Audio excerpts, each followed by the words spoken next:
In this video, we're going to be discussing about Jason Day's pitching technique. If you look on the PGA Tour, Jason Day has had a prolonged career credited to his ability to get up and down around the greens. His pitching motion is superior to any player on the PGA Tour due to his ability to control his low point and utilize the bounce properly, putting check on the golf ball with proper distance control.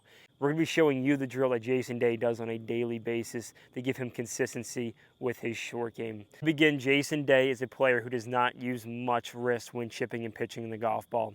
If you look at a player, let's say like Phil, he believes in the hinge and hold method of hinging and cocking the wrist to start, then holding the angle through impact.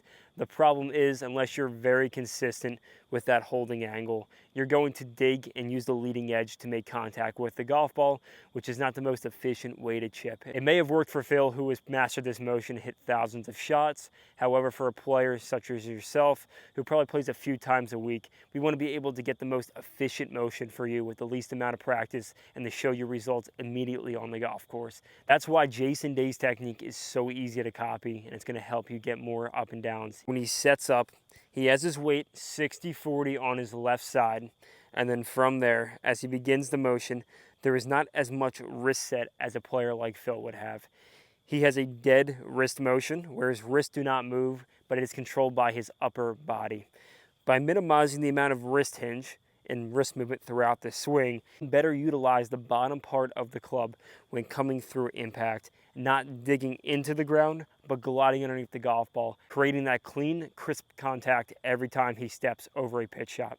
The drill I want you to perform to help gain consistency with your pitch shots involves grabbing a towel and placing it underneath your armpits, just like this. When we're doing this, the main goal is to keep our arms and torso connected throughout the whole motion with our pitch shots. He does not use the little muscles, he controls the big muscles, which allows him to be consistent with his pitch shots. With this technique, he's going to use little wrists, but a much more body-dominant motion.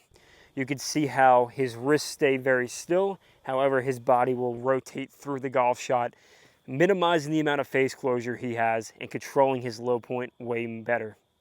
On your backswing, I want you to keep focus of the butt end of the club pointing at your belly button throughout the whole motion. If you look at a player who uses too much wrist, the butt end of the club will either get too far out in front of them or it'll get behind them like this.